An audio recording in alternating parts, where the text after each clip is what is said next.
नमस्कार दोस्तों, India time 24 में मैं हूं आपके साथ नीरज सिसोदिया। आज हम आपको मिलाने जा रहे हैं कांग्रेस के जिला अध्यक्ष अशफाक सकलैनी जी से। अशफाक सकलैनी जी से हम विधानसभा चुनाव को लेकर चर्चा करेंगे और जानेंगे कि क्या है उनकी चुनावी रणनीति। एक खास बात और कही जाती है अशफाक सकलैनी जी के बारे में कि ये कांग्रेस के सबसे युवा, सबसे कम उम्र के जिला अध्यक्ष हैं। तो इनका सफ़र कैसा रहा, इसके बारे में भी हम आपको बताएंगे। अशफाक जी, इंडिया टाइम 24 में आपका बहुत बहुत स्वागत है। बहुत बहुत शुक्रिया। सबसे पहले तो हम आपको बधाई देंगे कि आप जो है सबसे कम उम्र के कांग्रेस के जिलाध्यक्ष बनने का गौरव आपको प्राप्त हुआ। कैसा रहा आपका राजनीतिक सफ़र? क्या पारिवारिक पृष्ठभूमि आपकी राजनीतिक थी? सबसे पहले तो जैसे कि हमारे कांग्रेस के पूर्व अध्यक्ष और हमारे नेता आदरणीय राहुल गांधी जी ने इस देश के युवाओं के लिए राजनीति के रास्ते खोले और एक मैं साधारण परिवार से ताल्लुक़ रखने वाला आंवला विधानसभा के एक छोटे से गांव केसरपुर का रहने वाला हूँ। परिवार में कोई राजनीतिक पृष्ठभूमि मेरी नहीं है। पंचायत की राजनीति हम लोग मेरे परिवार के लोग करते थे, लेकिन मैंने देखा कि कांग्रेस पार्टी में राहुल गांधी जी ने तमाम युवाओं के लिए रास्ते खोले और मैंने 2000 में NSUI, 2001 में यूथ कांग्रेस में मैं शामिल हुआ और यूथ कांग्रेस में मैंने लंबे समय तक तमाम विभिन्न पदों पर रहकर काम किया। और प्रियंका गांधी जी जब उत्तर प्रदेश की प्रभारी बने तो प्रियंका जी ने इंटरव्यू के माध्यम से तमाम नौजवानों को एक मौका देने का काम किया, संगठन में काम करने का। तो मुझे भी उसी कड़ी में प्रियंका जी ने बरेली का अध्यक्ष बनाया और मेरे संघर्ष को देखते हुए शायद मैं कहता हूँ कहीं ना कहीं जो मैं संघर्ष कर रहा था, कहीं ना कहीं जो कांग्रेस के लिए काम कर रहा था, वो तीसरी आंख कहीं देख रही थी। तो कांग्रेस आला कमान का हमेशा से ये कर्तव्य रहा है, गांधी परिवार का एक वो रहा है कि उन्होंने कोई पैसे के बल पर या किसी नाम के बल पर कभी कांग्रेस ने लोगों को आगे बढ़ाने का काम नहीं किया। उन्होंने संघर्ष को देखते हैं और जो लोग काम कर सकते हैं इस आधार पर उन्होंने आगे बढ़ाने का काम। तो मुझे भी एक इस कड़ी में उन्होंने इंटरव्यू लेने के बाद और तमाम चीज़ों की जो प्रक्रिया कांग्रेस आला कमान संगठन होती है उसको लेते हुए बरेली का मुझे एक अध्यक्ष बनाया और मैं दिल से धन्यवाद करता हूँ आला कमान का कि भाई उन्होंने मुझ जैसे साधारण परिवार को एक इतनी बड़ी जमीन। कब मिली आपको? मुझे 25 दिसंबर 2019 को मुझे बरेली का अध्यक्ष बनाया गया था। बहुत ही मुश्किल दौर था वो, लोकसभा चुनाव में कांग्रेस की हार हो चुकी थी। इसके बाद अब विधानसभा चुनाव आने वाले हैं 2022 में।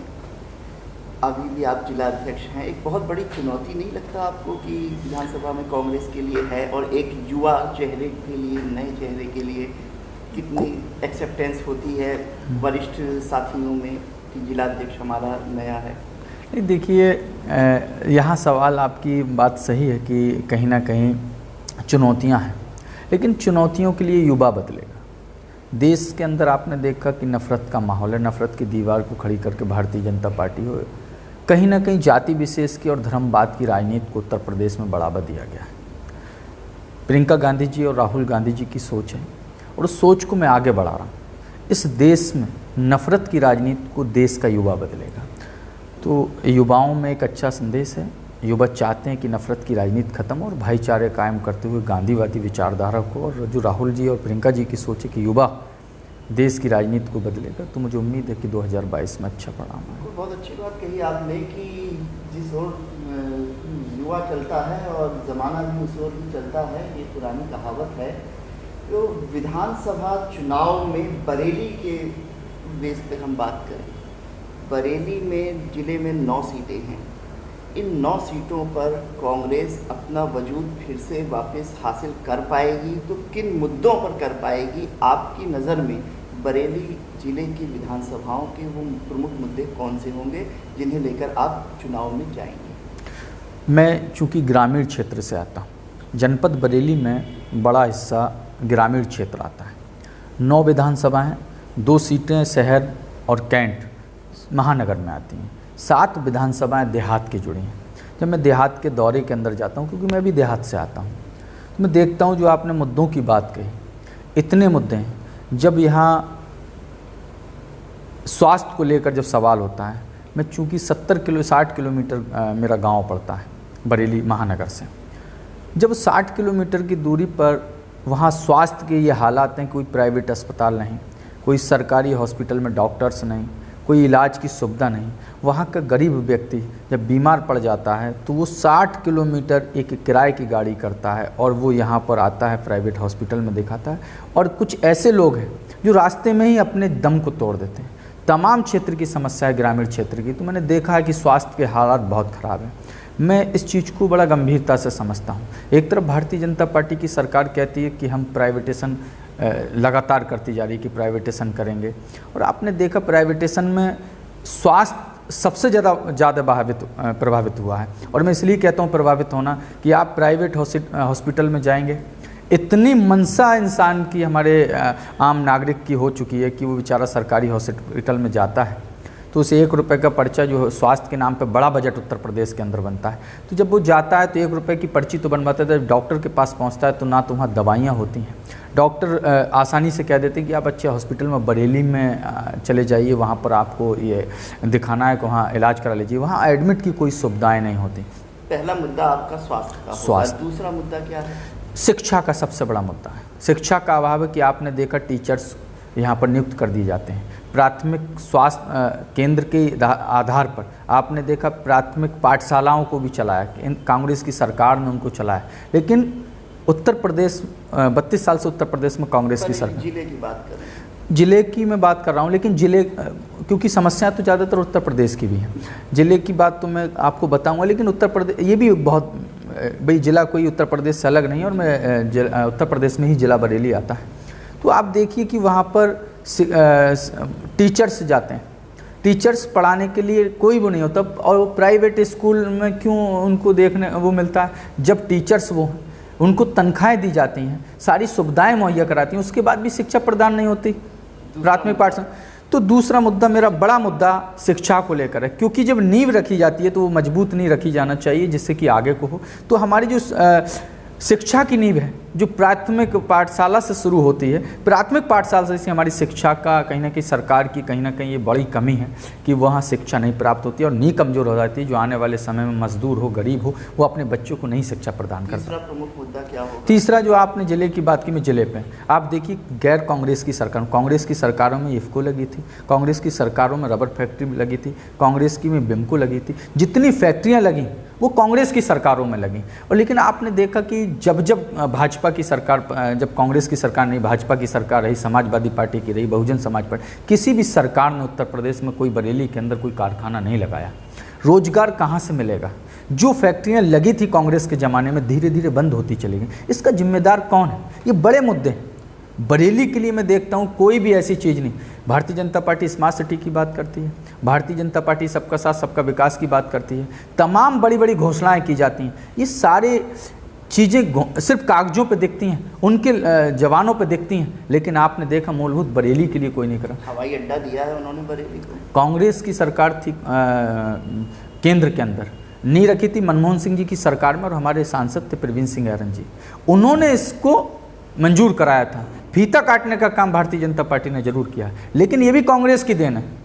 तो भारतीय जनता पार्टी या गैर कांग्रेस की सरकारों ने बरेली के लिए कोई काम नहीं किया। आपने नेशनल हाईवे से लेकर तमाम बड़ी जो आप जिसका जिक्र कर रहे हैं हवाई अड्डा, ये कई ऐसे प्रमुख प्रोजेक्ट थे जो कांग्रेस की सरकारों में।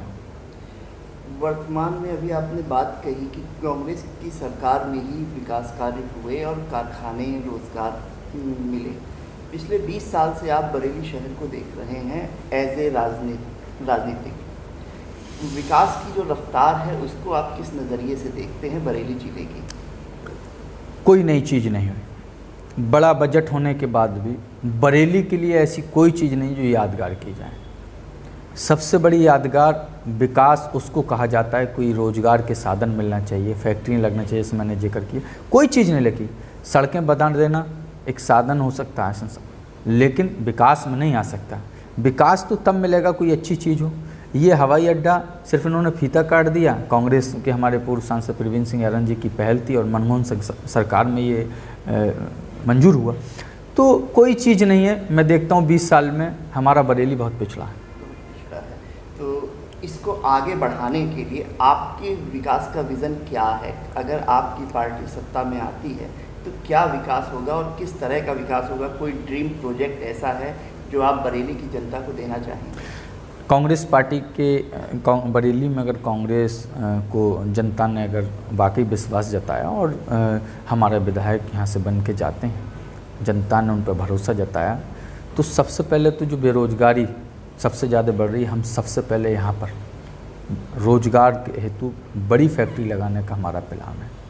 कांग्रेस पार्टी ने हमेशा जरी का जो यहाँ पर एक पहचान होती थी, जरी के काम बहुत नीचे आया, हम उसको बढ़ावा देने का बुनकरों से हमारी बहन प्रियंका गांधी जी लगातार मिल रही, हम उसको देंगे। अब बांस का काम यहाँ जो बात कही जाती थी, बांस बरेली के नाम से मशहूर है, उस कारोबार को बिल्कुल कहीं ना कहीं आप देखते हैं कि ख़त्म होने की कगार पे है। उनको कोई भी नहीं उनकी सुनने वाला है, उस चीज़ को भी हम बढ़ावा देंगे। तो जो बरेली की पहचान है, बरेली जिसके नाम से पहचाना जाता है, उसको कहीं ना कहीं आगे बढ़ाने का काम कांग्रेस पार्टी के लोग। प्रियंका गांधी जी के बरेली आने की चर्चाएं हो रही हैं, कब तक प्रोग्राम लगने की उम्मीद है? हम अभी हमारी एक 12,000 किलोमीटर की यात्रा शुरू हो रही है। बहन प्रियंका गांधी जी तमाम ज़िलों में शामिल होंगी। हमने भी अनुरोध किया है क्योंकि बरेली की जनता प्रियंका गांधी जी को बरेली में देखना चाहती है, सुनना चाहती है, उनसे लगाव है। कांग्रेस पार्टी की नेता इंदिरा जी के बाद जो इंदिरा जी की छवि है वो प्रियंका गांधी जी में आप सभी लोगों के माध्यम से पता लगता है, जनता के माध्यम से पता लगता है, छवि देखी जाती है। और दुर्गा का रूप इंदिरा जी में था और उन्हीं की पोती हैं, तो बरेली की जनता देखी। हमने भी अनुरोध किया है कि प्रियंका जी बरेली हैं, बड़ी तैयारी हम लोग कर रहे हैं क्योंकि जनता उनको सुनना और देखना चाहती है। विपक्षी दलों ने महंगाई को बहुत बड़ा मुद्दा बनाया हुआ है और लगातार उसके राष्ट्रीय स्तर के जो नेता हैं समाजवादी पार्टी के, वो यहाँ पर आकर रैलियाँ भी कर रहे हैं, सभाएँ भी कर रहे हैं। कांग्रेस पार्टी के राष्ट्रीय स्तर के नेता बरेली में कब दिखाई देंगे? लगातार कांग्रेस पार्टी प्रदर्शन कर रही है। फ़र्क है, महंगाई के मुद्दे सबसे पहले कांग्रेस पार्टी उठाती है, सदन में भी उठाती है, सड़क पे भी उठाती है। समाजवादी पार्टी का आपने जिक्र किया, उनकी करनी और कथनी में फ़र्क है, और इसलिए मैं कहता हूँ वो फ़र्क है। आपने देखा कि जब चुनाव नज़दीक आता है तो चुनाव नज़दीक आते ही वो लोग महंगाई से लेकर और इन चीज़ों को निकल के आते हैं। पूछना चाहता हूँ कि 4.5 साल अखिलेश जी कहाँ सो रहे थे? जब पार्लियामेंट के अंदर CNRC के काले कानून पास हो रहे थे, किसानों के काले कानून पास होने का, जब लोकसभा के अंदर भाजपा के पास बहुमत है, पास हो सकते हैं, हम भी मानते हैं, लेकिन राज्यसभा के अंदर भारतीय जनता पार्टी के पास बहुमत नहीं है, विपक्षी दलों के पास बहुमत है। तो अब जब आपने देखा तो संसद के अंदर उनके सांसदों ने वॉकआउट करते हुए भारतीय जनता पार्टी का कई मुद्दों पर समर्थन करने का काम किया है। महंगाई में किसान लंबे समय से आंदोलन कर रहे हैं, CNRC का भी आंदोलन करा, लेकिन समाजवादी पार्टी कहीं नहीं दिखी। अखिलेश यादव जी सिर्फ ट्विटर खेलते हुए नजर आए। आज जब चुनाव नज़दीक हैं वो निकल के आए। उत्तर प्रदेश की जनता ने देखा है, जब हाथरस की बेटी के साथ नाइंसाफ़ी हो रही थी, उन्नाव के अंदर जब बेटी के साथ नाइंसाफ़ी हो रही थी, उस समय कोई निकल के नहीं आया। दलित की मुखिया कहने वाली मायावती जी नहीं निकल के आई, लेकिन कांग्रेस पार्टी की प्रियंका गांधी जी, राहुल गांधी जी, देखा आपने, सदन में भी उन्होंने संघर्ष किया और सड़क पर आकर भी आपने देखा जिस तरीके से संघर्ष करने का काम किया, उन परिवारों से मिले। तो ये कांग्रेस की पहचान है। जो महंगाई को लेकर भी कांग्रेस पार्टी प्रमुखता से मुकाबला करती है और उस आवाज़ को बुलंद करती है। तमाम बार कांग्रेस के नेता महंगाई के मुद्दों पर लेकर, किसानों के मुद्दे पर लेकर, तमाम नेता जेल भी गए हैं और संघर्ष करने का काम। आप मुस्लिम समुदाय से ताल्लुक़ रखते हैं और ये कहा जा रहा है कि मुस्लिम जो है वो समाजवादी पार्टी का वोट बैंक है और एक तरफा समाजवादी पार्टी को वोट करेगा। बरेली ज़िले में आपने ज़मीनी स्तर पे काम किया और पिछले लगभग 2 साल से आप जिलाध्यक्ष की हैसियत से देख रहे हैं। क्या लगता है आपको कि मुस्लिम एक तरफा समाजवादी को वोट करेगा या कांग्रेस को भी वोट देगा? नहीं करेगा। इसलिए नहीं करेगा मुसलमान, एक बात बताइए, मुसलमानों के सबसे बड़े, जो मुसलमानों की बात करते हैं, सबसे बड़े नेता आजम खान लंबे समय से जेल में है। कितना आंदोलन सदन के अंदर हुआ, कितना आंदोलन आपने देखा सड़क पे आके किया, उनकी आवाज़ को नहीं दबाए। जब एक कद्दावर नेता, मौजूदा सांसद हैं, उनके घर में 2 विधायक हैं, वो बकरी चोरी के इल्ज़ाम में जेल में जाते हैं, भारतीय जनता पार्टी की सरकार उनको जेल, और ये समाजवादी पार्टी के नेता खामोश होकर, अखिलेश हों, तमाम नेता हों, समाजवादी पार्टी खामोश बैठी है। जब एक इतना कद्दावर मुसलमान सुरक्षित नहीं है, उसको बचाने का प्रयास और संघर्ष नहीं कर सकते, आप उनकी आवाज़ बुलंद करने से डरते हैं, आप कैसे मुसलमानों की रहनुमाई कर पाएंगे? मुसलमान जान चुका है, CA NRC के मुद्दे पे समझ चुका है, क्योंकि वो जब हमारे तमाम मुसलमान भाई CA NRC को लेकर संघर्ष कर रहे थे सड़क पर, वो जेल उनको उत्तर प्रदेश और देश की सरकार, भाजपा का शासन और प्रशासन जब जेल भेजने का काम कर रहा था, अखिलेश यादव घर में बैठे, छुपे हुए बैठे थे। वो सारी चीज़ें मुस्लिमों ने देखी और उत्तर प्रदेश का मुसलमान इस बार समाजवादी पार्टी की असलियत को जान चुका है। और 2019 में उनकी असलियत सामने आ गई थी, जब उन्होंने संसद के अंदर सपा के जो संरक्षक हैं और सपा को खड़ा करने वाले आदरणीय नेताजी मुलायम सिंह यादव जी ने सदन के अंदर खड़े होकर कहा कि मैं दोबारा आशीर्वाद देना चाहता हूं कि देश के प्रधानमंत्री मोदी जी बने। तो ये आशीर्वाद, उनकी असलियत सामने आई। उत्तर प्रदेश के तमाम मुसलमानों ने देखा था, देश के मुसलमानों ने देखा था।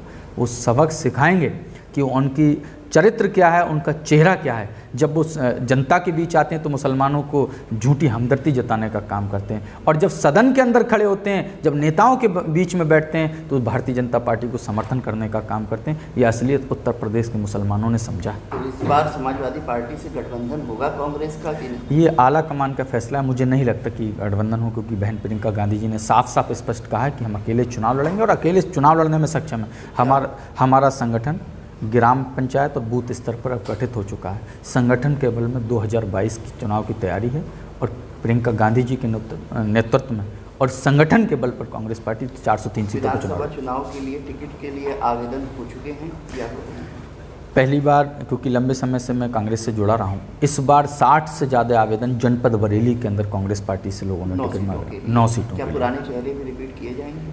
जो लोग वाकई पुराने चेहरे हैं, जो पुराने हमारे पूर्व सांसद हों, पूर्व विधायक हों, अगर चुनाव लड़ेंगे तो पार्टी ने कहा है कि उनका सम्मान करते हुए वरीयता से जो क्षेत्र के अंदर काम करने वाले लोग हैं, जिन्होंने क्षेत्र से जुड़ाव रखा, और जनता की मांग है, जनता चाहती है, एक संगठन चाहता है कि वो चुनाव लड़े, तो ऐसे चेहरों को जरूर हमारा आला कमान नेतृत्व जो है विचार करेगा, और मुझे उम्मीद है कि ऐसे लोगों को मौका मिलेगा। तो ये थे कांग्रेस के जिलाध्यक्ष अशफाक सकलैनी जी। अशफाक सकलैनी जी जिस रणनीति पे काम कर रहे हैं, उम्मीद करते हैं कि वो रणनीति कांग्रेस को बरेली जिले में पुनर्जीवित करने में अहम योगदान निभाएगी। इंडिया टाइम 24 को अपना कीमती समय देने के लिए, हमसे बातचीत करने के लिए बहुत बहुत शुक्रिया। बहुत बहुत धन्यवाद।